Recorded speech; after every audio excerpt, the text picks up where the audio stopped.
The Mudga movements in general, what I'm trying to say is these are movements which your body was meant to do. Your body was meant to do these kind of movements. Our bodies were meant to go in a three-dimensional motion. That's what makes us different from a robot. Robots are rigid. They go front, back, side, side. They can't go diagonal and then if you see, maybe more involved, yes, they are. But in general, these are called rotator cuffs on our shoulder. We are meant to rotate it. From the name itself, rotator cuff means rotate it. You're not meant to lift it up, down. That becomes a two-dimensional. When you keep doing a two-dimensional motion, what happens is you get stiff. Do your research more. Always do your research more if you do something. That is very important. There's so much out there. You will know what's right, what's wrong. Keep doing research before you start.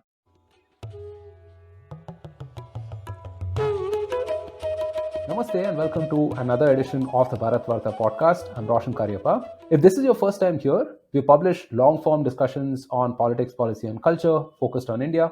Follow or subscribe to us to stay updated. And if you like our content, don't forget to rate and review us on your favorite platforms so more people can discover our work. On the podcast today, we have Nithin Jayaraj, who goes by the Instagram handle The Shredded Farmer. Nithin works out with traditional Indian weight training equipment like the Mugdar, the Samtola and the Gada, and coaches people on how they too can adopt these ancient Indian techniques for physical fitness. In this conversation, we discuss how these are different from their Western counterparts and also some important principles and hacks to stay strong and healthy. I hope you like this. Hey Nitin, welcome to Bharat Varta. Thank you so much for making the time. Thank you so much. Thank you so much for actually having me here. I actually enjoy doing these interviews and podcasts because I think it's a good way to bring awareness as well. People, there's some people who really like to listen to, depends on the topic, right? There's some people who really like to listen to these podcasts and stuff, especially politics or whatever it is. Like you might be, since you're the interviewer, you'll have a lot of different topics, but there's some people who like to listen to specific kind of things. So I'll surely promote this because who's into fitness can Yeah. listen to it. So it's a good thing. Very good.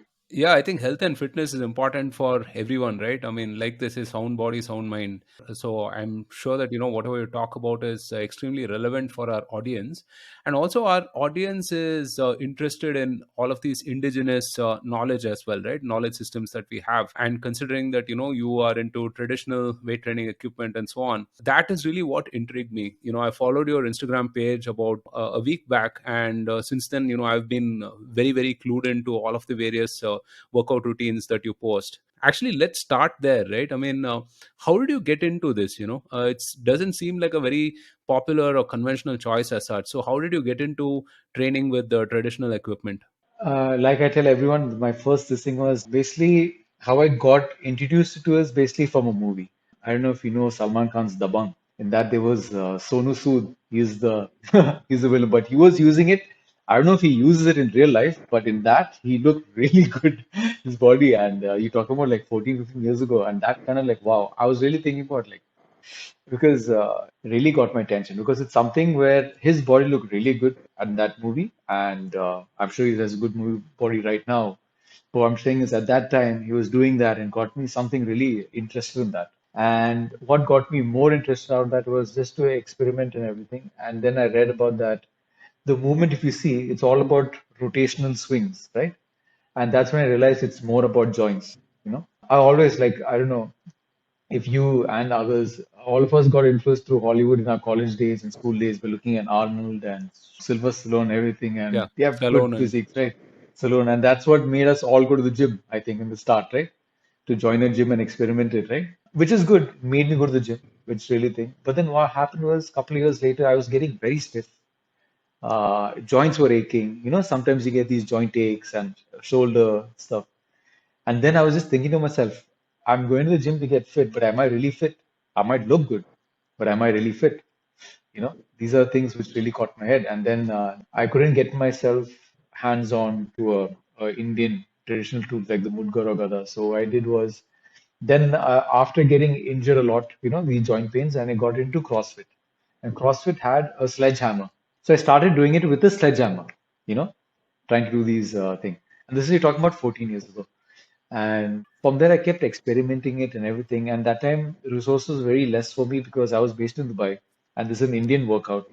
So I really didn't know. So I used to go on the internet and just see, read, and just try and find out what to do. And then slowly, I tried to find out. And honestly speaking, I taught it myself after that, doing my own research. Yeah, I didn't have any guru.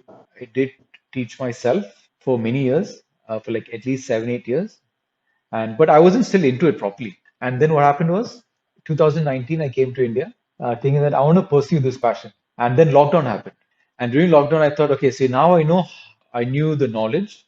I didn't know how to teach. So then what I did was I went online and learned, took up these courses, small courses, which, I mean, I'm not certified. So what I did was I took these courses and I'm still not certified, but I have experience. So what I'm saying is I taught myself how to teach for 2 years because you have knowledge, but how do you bring it out there, right? So I taught myself for 2 years on how to teach, and I got my first client. And then from there, I learned how to, what do you say, from one client, every client has their own physical ability, right? Yeah, not everyone is an athlete, not everyone is a sportsman. So everyone has their own physical ability. So from that, what I did was every client taught me how to be a better teacher. So I have to break it down because your physical ability might not be the same as someone else. Your strengths might be more, or their stamina is more, things like that. So, and especially if you're not an athlete or if you're not into sports or fitness, your mobility and your physical ability is very different from a person who does sports.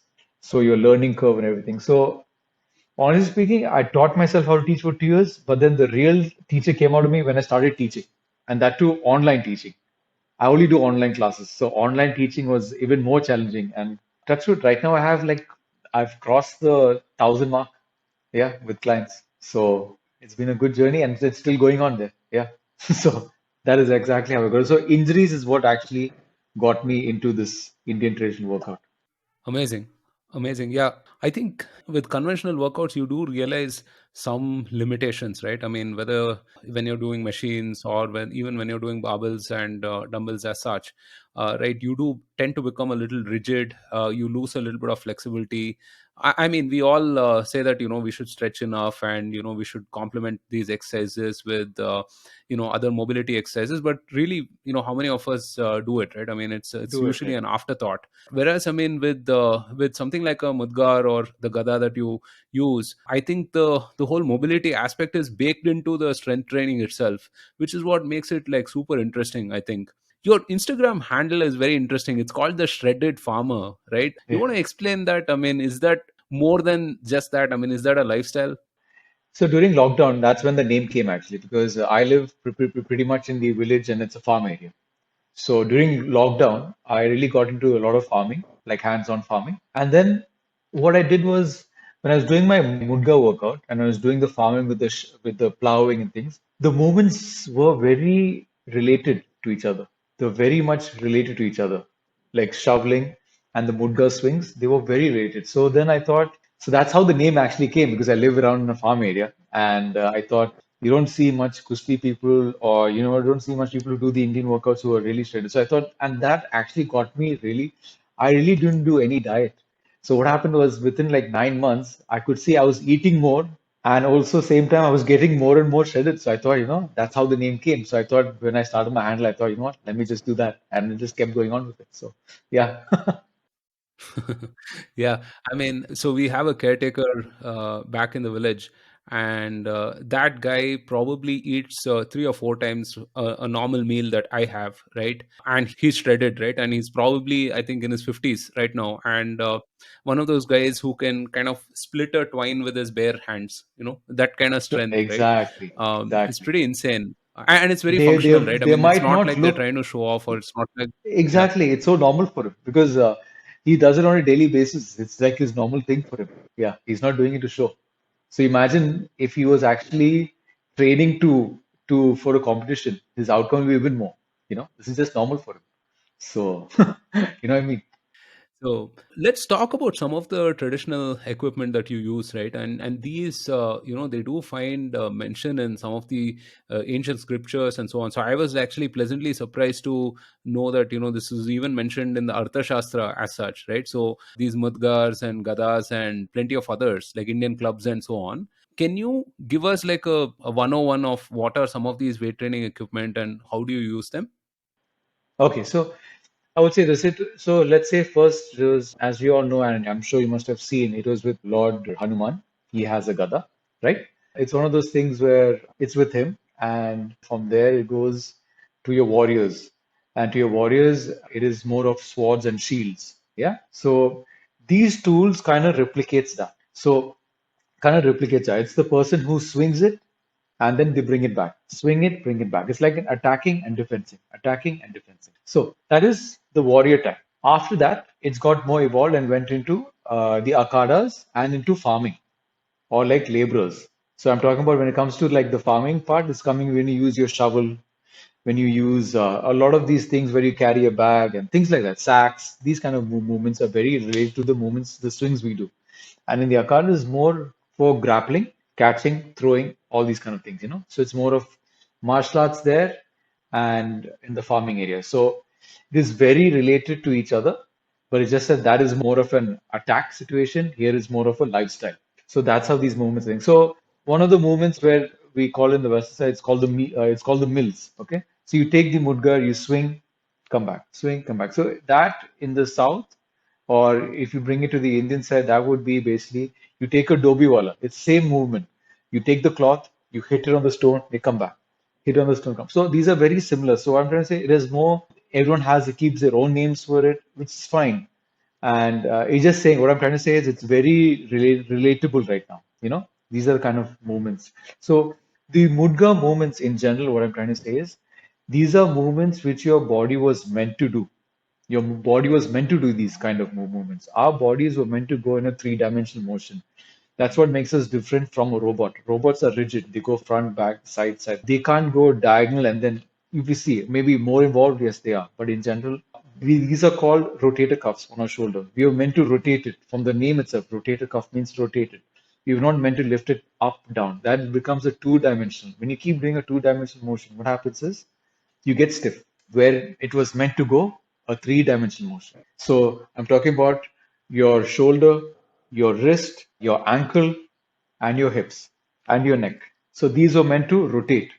So what I'm trying to say is whichever part was meant to rotate, if you keep it doing instead of doing a three-dimensional motion, which is rotational, and if you do a two-dimensional, it will get stiff. And when you do a two-dimensional, I'm not saying it's bad, it'll be more focused on your muscle. Three-dimensional is more focused on your joint and secondary is muscle because you are meant to rotate it, not just push and pull. So the Mudga movements are more about rotational movements. That's why it's, I would say, it is more for these movements were made for our body in general. So we were made to move around, not in go front and back or side to side. We are meant to go all in all directions. That's how our body is basically meant to do. I hope I answered Yeah. that question. Yeah, that does. So I think one of the things that frustrated me about machines, other than the fact that I found them really boring, was that, I used to think about it, right? Like, when will I ever use these kind of movements? I mean, I would never use these kind of movements, right? Yeah. And so, which is why, I mean, I really loved barbells and dumbbells because barbells, especially, and some compound exercises and so on, because it engaged multiple parts of your body. Is more And functional, plus, I right? mean, there was an Yeah. element of more functional, exactly. And plus, you had to balance the center of gravity as well, right? I mean, you're not tethered to one part, basically. So all those things made it a lot more interesting. And I've started practicing the Madgar, I mean, 5-6 days back, and this kind of takes it to the next level, right? I'm experiencing whatever you said, which is a lot more of that swing and so on, right? It's a lot more fun, for sure. I mean, if people are who are listening are even mildly curious, I think you should definitely get one. But I mean, I would say start off with really low weights, right? Because I made Yeah. the mistake of getting a 5 kilo one, where Yeah. I It thought, I mean, always hey, happens. 5 kilos It is always like, happens. It always happens yeah, with most of my clients, yeah, especially if they go to the gym. They say, what, I do 50 kg bench press. right, I can do 5 kg. That's nothing. But yeah, in the gym, the thing yeah, is that weight is balanced yeah. equally But on both because sides. Here, it's all on one side. That's the thing. correct. Correct. Yeah, because the weight is not balanced and it's like, very skewed in a different direction. 5 kilo one is like taking a lot out of me right now. In fact, I mean, I think I might get the, 3 kilo one little later. But what are some of the other differences when it comes to the, Western equipment, right? I mean, one of the things that you mentioned is you don't just lift it, you swing it, right? Then the other thing is it doesn't just, work the muscle, it works the joint, right? In that sense, so, yeah, what do you think about the grip strength as such? I think that also is an important aspect of these, right? Yeah, so this is something which I have to tell all the viewers whoever's going to listen. when you get the grip, right? So grip is always when you're getting your own, when you're buying your own. One thing you have to look at is basically your grip. It should not, if you can see in the camera, your thumb should be able to touch your middle finger, but you should not be able to touch the index finger. That's how thick the grip is supposed to be. So it should be like this. Basically, you can touch your middle finger, but not being able to touch your index finger. So a fat grip actually helps you in your grip strength. And secondly, the more you swing with it, it will actually help people. A fatter grip actually helps people with the tennis elbow. It will actually rehabilitate people with the tennis elbow. And when you hold a thin grip, it doesn't really, but what happens is as you go on and on swinging it for higher reps, what happens is you tend to get a tennis elbow. So keep that in mind always. A fat grip. Thumb should be able to touch your middle finger, but not your index finger. So that should be a measurement which everyone should check when they buy their own mudga. It's very important. Right. And the other thing that I notice is it kind of engages multiple parts of my body, right? I mean, it's Yeah, engaging the shoulders, obviously, but then, I mean, yeah, it's engaging the core as well, right? correct. And especially you make it a point that, people should, you should breathe properly, right? I mean, can you talk about that? Like, if you talk about a conventional movement as such, like, what are the different parts that it engages? So in this one, I would actually tell you what's happening in this one is basically, I would really tell you is basically it focuses on your upper body and there are some variations that focus on your lower body. Mhm. So when I say upper body, I mean there's a lot of muscles involved in one swing. So that's there. Okay. And when I say, so, I get questions from my Instagram. People ask me, what do you do with your chest? I said, I do this. I swing it. What do you do for your bicep? I swing it. It's the same thing because that is involved with a lot of muscles involved. So basically, when I swing back, I'm pushing my arm back, right? When I push it up, it's already your shoulders involved. The moment I go back, then my rib cage opens up. The moment I swing it, it's really pushing my back out and it's really pulling my tricep as well. At the same time, I'm pulling. When I pull, that's when it's like doing a chest pullover. So your chest is involved. And doing all this, you always have to engage your core. When I say engage your core means, it doesn't mean you hold your breath. People get it wrong.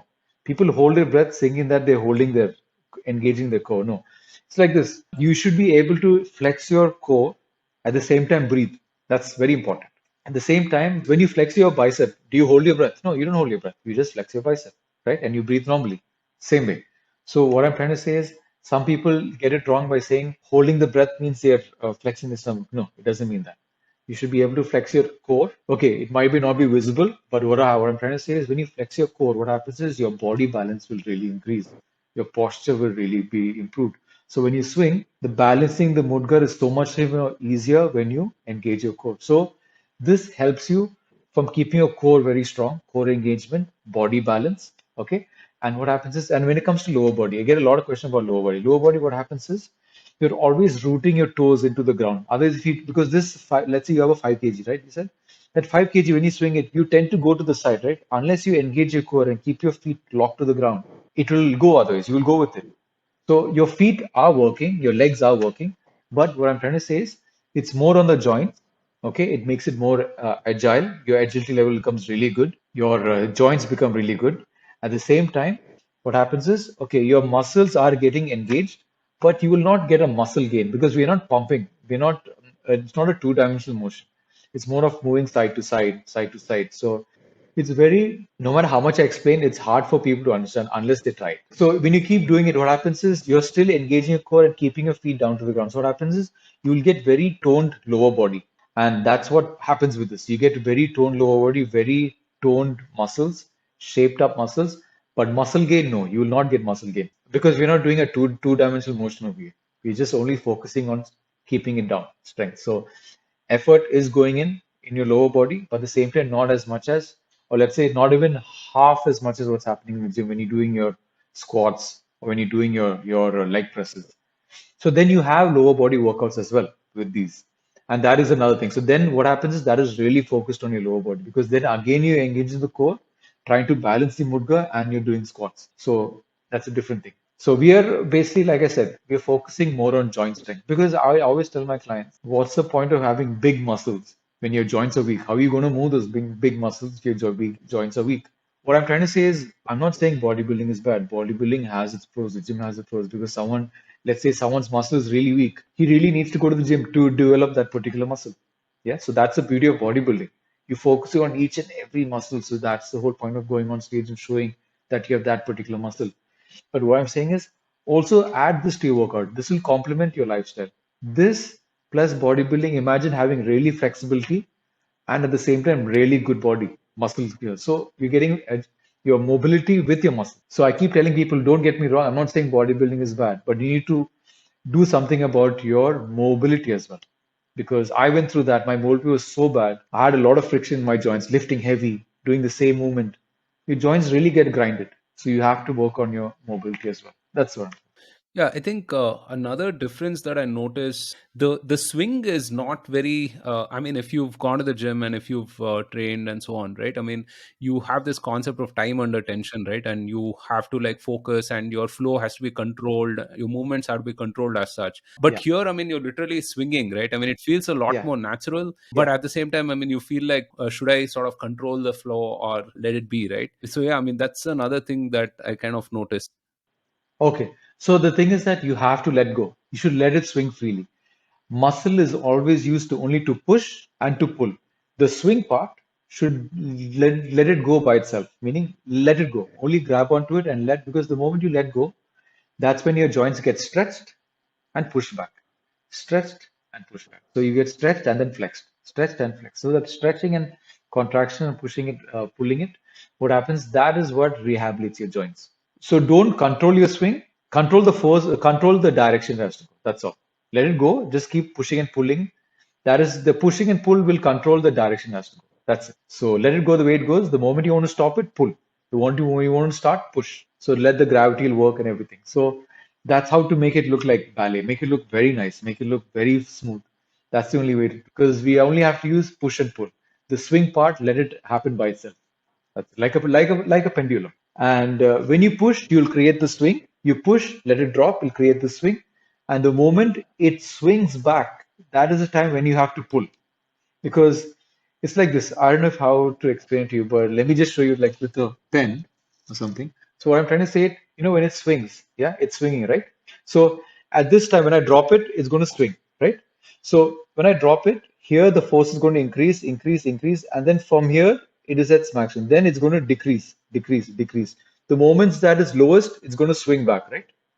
So before it swings back, that's the time when you have to pull, pull towards you. Okay. Got it. So there's a Yeah. lot of this thing. You'll notice when you keep practicing. Now you just started 5 days, right? Just use this concept when you swing. You will see how much more easy it is. Controlling the swing with a push and pull, but don't control the speed with that. So no need for muscle when it's swinging. That should go freely. The moment it swings, before it can swing back, that is when you pull. That's something which you will see in my videos. Right. So when it comes to fitness, people have different goals and ambitions. You know, someone wants to be healthy, someone wants to be fit, someone wants to be aesthetic, and so on and so forth, right? And how do these Indian equipment, right, traditional equipment, help in all these three regards? Okay. So Indian equipment first, like I said, joint health is the first priority. It's the main primary. Yeah. So when I say joint health, it means stronger joints with mobility and flexibility.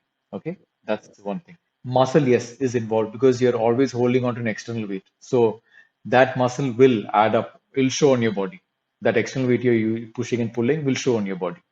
And hence what happens is it will make you very aesthetic to your body. Like I said about the grip, how to choose the right weight for you when you start the Mudgar is a big question. I would say this. So let's say an 80 kg person. So back in the days, an 80 kg person, this is how you calculate the right weight for you back in the days. An 80 kg person, you would have to divide it by 8. When you divide by 8, it will be equal to 10. So 10 kg is the right weight for a Right. 80 kg person to use. This is I'm talking about, let's say 80, 90 years ago. Okay. Now humans have evolved to be weaker. Okay. Humans have evolved to be weaker because now we have Swiggy, Zomato, cars, mobile phones, everything is done with a click away. Our bodies are not really moving. Especially when work from home came, it became even worse. So over the years, they evolved it to make it divided by 8 and then again divided by 2. So I keep telling people it's divided by 8 and divided by 2. Then people ask me, then why don't you just say divided by 16? I try to explain to them that I want to show them why I'm saying that. So I can tell them why it is divided by 8 and divided by 2 so that I can explain to them how humans have become weaker. But many are not really listening. So then I just, some who are interested, I tell them divided by 16, divided by 8 and then 2. Otherwise, I tell them divide it by 16 because I just realize I'm wasting my time with them. So they're not really, they just want to buy it and use it. That's it. So that is how to choose the right weight. So an 80 kg person would, back in the days, would be, should be able to swing a 10 kg mumudga, and that shows how fit he is. And the number of swings you have to do is 108, 108 times. So now it's become an 80 kg person is divided by 8 will become 10 kgs, and then divided by 2 is 5 kgs. It's literally half. So when you start with a 5 kg, you swing, you should be able to swing 108 times in one shot. Only then you increase the weight. Is the right time to increase the weight. Only then is the right time to increase the weight to the 6 kg. And why it's with wood? The reason being, it's very holistic, it's Mother Nature, it's eco-friendly, and every wood has its own medicinal value in the Ayurveda stuff. I'm sure in the trees and this, every wood has its own Ayurveda, has its oils and everything, and it has its medicinal value, and that gets exchanged with you and the tool during your workout. So if you have a 2 hour session with the thing, you're getting a lot of good oils from that wood to you, and you're exchanging it to the wood. And you can see that this will really benefit your thing. So I always advise you use bare hands. Okay, you will do get calluses and things like that, but when you work out the right way, it will go. Eventually, your calluses will go because at first you're holding it really hard because saying you're thinking, oh, how do I swing it? Eventually, when you get comfortable with it, you'll start using it with your first three fingers. It's more than enough. Your last two pinky fingers will be much. You won't need it. You can just keep it open. So it's all about getting used to it in practice. And the only way to get stronger and better is with practice. There's no other way. It's not theory. It's all practical. So you have to keep practicing. Yeah. No, it's very easy to get started, I would say, and it's a lot of fun as well. I mean, I keep saying it's just been a week, and I certainly love it. I mean, whenever I find time during the day, I pick it up and do a few swings. Is there a specific diet that you follow as well? I mean, I've heard you say that you eat whatever is grown locally, and Yeah. you don't really track calories and so on. No, I But yeah, don't track. what is your general philosophy in terms of diet? So diet, I eat everything. The only thing I would tell every client would say, or every viewer would tell, I would tell them is to just to stay away from sugar, white sugar. That is the only poison I think is really. What I'm trying to say is, I focus more on a intermittent fasting diet. I have a 8 hour window to eat. Okay. And after, which is for me is from 12 noon to 8 p.m. Yeah, that is my eating time. 12 noon to 8 p.m. That is my eating time. And after that, if I'm hungry, what happens is I just have non-caloric drinks like water, green tea, or any good juices like coconut water or something. That's what's available for me. So I have that. This really boosts my mood and everything. And what happens is the reason why I do it, and I keep telling people it is very advisable to do it, but don't listen to me. If you are a person who has sugar, if you're diabetic or cholesterol, go to a dietitian, get their advice, go to a nutrition, get their advice because I'm no nutritionist thing. This works for me. The reason why I do this because I make sure, so my honest speaking, my food is over by 6 p.m. because I sleep by 10. Yeah. So the important thing about this is that I make sure my last meal is 4 hours before I sleep, 4 hours before I sleep. So the idea behind this is because that's one very important thing. The reason being, when you sleep, even your digestive system wants sleep. Your body internally organs want to sleep as well. They want to rest as well. So the problem with eating late and sleeping straight after, the thing is that, so what happens is instead of your organs trying to be active 100%, it'll be only 50% productive because it's tired as well. So what happens is it's only at 50% rate. By the time it's morning, you wake up, it's morning, and then what happens? You eat again. So it's only 50%. Then again it's working. And then again by the time it's lunchtime, then again it's working. So what happens is your system is always working, and this is what happens. This is why people's, let's say your liver or something, it doesn't actually work 100% because it's not getting rest. It's getting overload. So when it's sleep, even your stomach wants to sleep. So that's something which I keep telling people, and I don't know if many people agree with me, but it has really worked for me. And I feel like my metabolism rate has really increased with this, and I really feel easy on my stomach. I have hardly have any gas. My gut is very healthy. It's so good. Like, I feel really light on my stomach because gut health makes if you have a really bad gut, you'll always be, there's always irritation when you sit down and things. You always, so gut health is very important. So this is what I do. So for me, when it comes to diet, I eat what's available around me in the farm and everything locally. And yes, I do have my thing where I do go out and eat my outside food, junk food, because I'm a big foodie. So I work out to eat. I don't need to live. I work out to eat. So that's how my thing is. So though then people ask, do you have a calorie deficit diet? Yes, I'll say I wouldn't say calorie deficit means people tend to eat less and work out more. But what I do is I eat how much I want and I'll work out even more. So that is my calorie deficit, how I calculate my calorie deficit. So I will not sacrifice my thing on for food. So yeah, that is not what I will do. So that is my diet basically. I eat everything what's naturally as much as possible, natural food and fresh food. A lot of fruits, a lot of veggies. I'm very low on the sugar part. I replace sugar with natural honey or with jaggery. These are one of my two things to go to replace sugar. But if I do want to have a dessert, I go all out and have a good cake, or good dessert. I do go all out with that. I will not waste on white sugar. Yeah, yeah, Yeah. No, I mean, so my diet is, I mean, kind of similar except for the timings. I mean, sometimes it gets skewed, but I have been fasting for the last 4 to 5 years, I think, right? I can't eat 3, 4 meals a day right now, right? I yeah. mean, I You can't can't no even go more, right? back to the time that, I Yeah, was, yeah, I can't even go back to the time that I used to eat at 9 a.m. or something like that. It yeah, just doesn't feel natural to me. I mean, yeah. if I eat something at that time, I feel bloated through the day, Bloated, right? exactly. And so I've been 16/8 for 4 to 5 years now, and it's been about a year or so that I've been doing a 24 or 36 hour fast once a week, right? So generally on Mondays I don't eat. It feels fantastic actually, and for those who are listening, I think you can certainly build up to it, right? I mean, you don't have to Yeah, go balls to the yeah. walls and It like will sort not of come do in it one, in two one days. day. You just, yeah, Uh, exactly. 4, 5 days. yeah. It will take time. you Yeah, you can definitely build up to it, and the best thing is that then you're not really worried too much about what you're eating, right? Yes, I mean, you follow yeah, certain things like, hey, I mean, you don't want to overdose on sugar or whatever, yeah, but then you're not like proportioning your food and paying so much of attention, tracking everything, yeah. right? I mean, because I Exactly. mean, personally, I don't like to live like that, right? I Yeah. want to eat what's available. It's not I want to eat what my yeah. mother or my wife has cooked, right? Exactly. It's So not yeah. it's not sustainable Yeah. at all. You can't, how long can you keep tracking your calorie and stuff? Can't do that. Yeah. Yeah. No, you can't carry kale or whatever or quinoa or Yeah, whatever wherever you travel, right? I mean, exactly. but one thing though I wanted to check with you, right, is this, I do skew a little more towards proteins. I mean, I try to reduce carbs as much as possible, right? But what do you feel about some of these high protein, low carb kind of diets, right? Which sort of mimic keto, I mean, not exactly Yeah, keto, yeah, yeah. but people say that, I mean, again, it's very split, right? I mean, people say that you need a reasonable amount of carbs. I mean, people say that carbs are poison and so on. Where do you stand on this whole thing?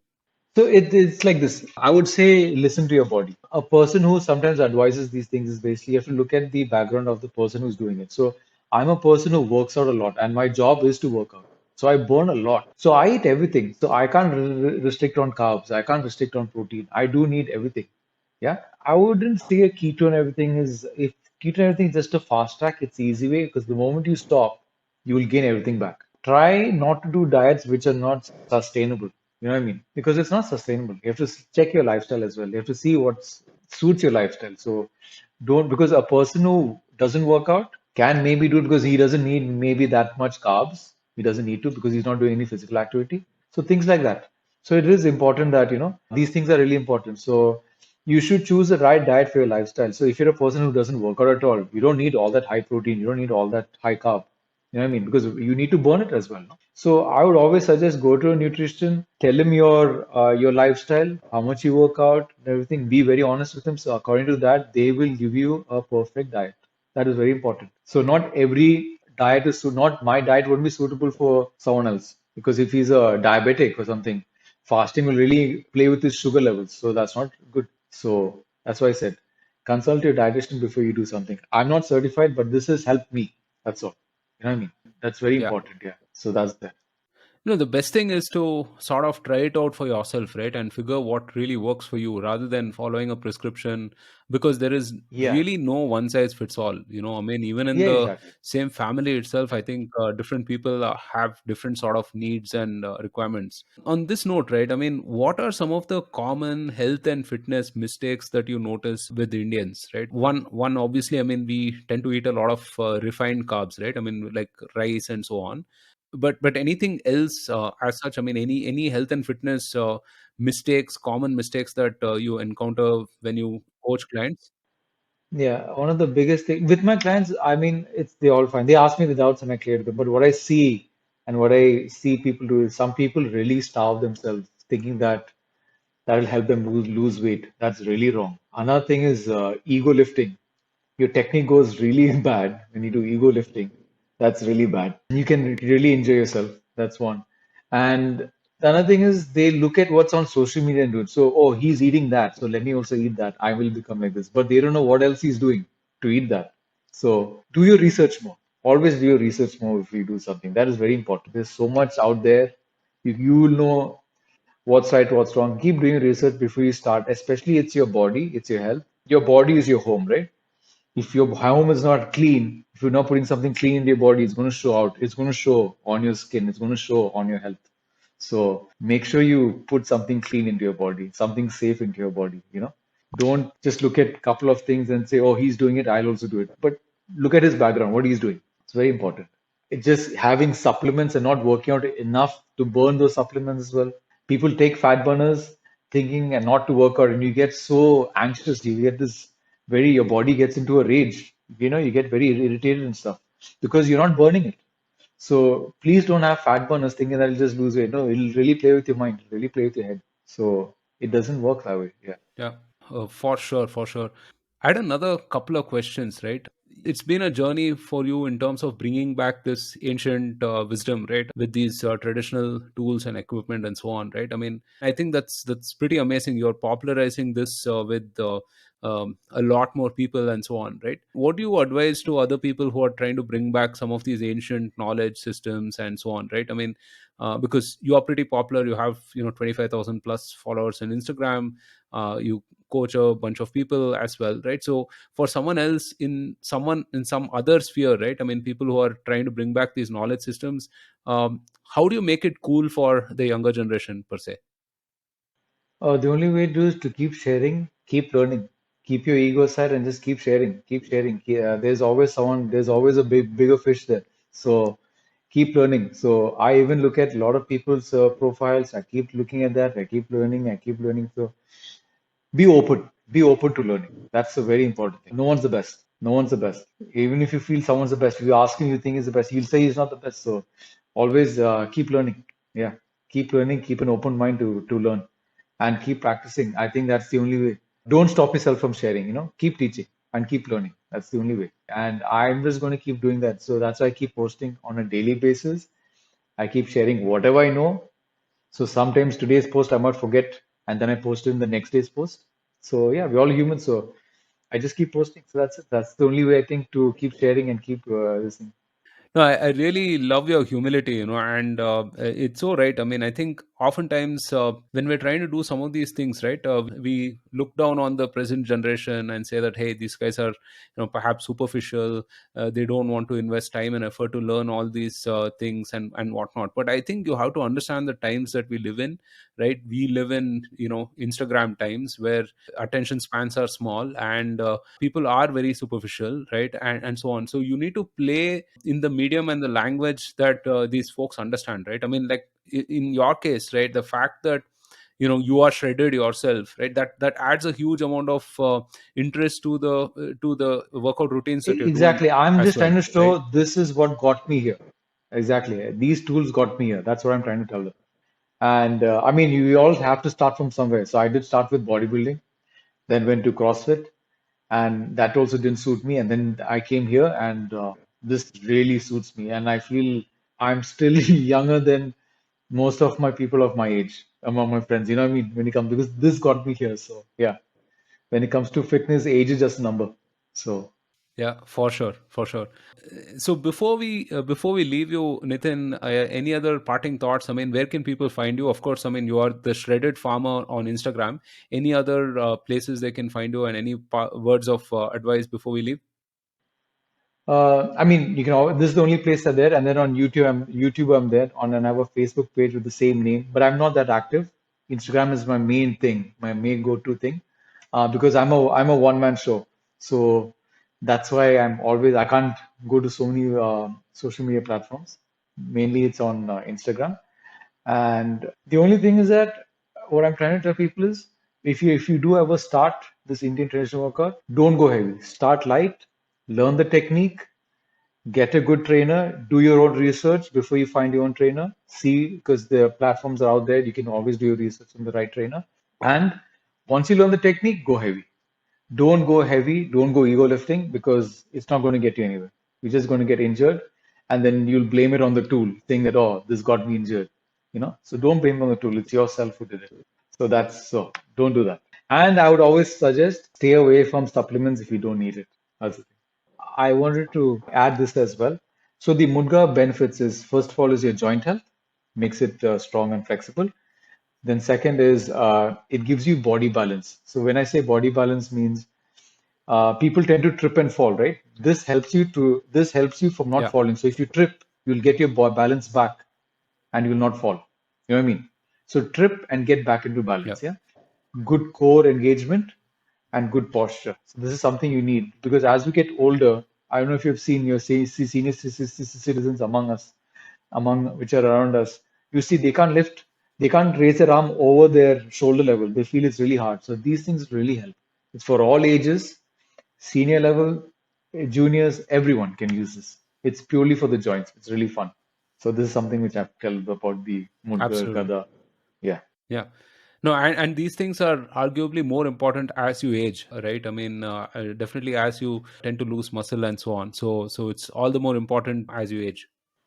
exactly. Joint health is very important. Fantastic. I hope that a lot more people pick up the Mugdar and the Gada and learn these, ancient Indian techniques with these tools as such, right? And thank you so much, Nitin. Thank you for tuning in to this episode of the Bharat Varta podcast. If you want to see more content like this, then don't forget to subscribe to our channel. We started Bharat Varta to facilitate long form discussions on politics, policy, and culture. We don't necessarily endorse anything that was said in this episode. If you wish to offer us feedback, do reach out to us on social media. We are at Bharat Varta on Facebook, Twitter, and Instagram. You could also get in touch with us on our website www.bharatvarta.in. The links are in the description below. Until next time, stay safe, take care, and Jai Hind.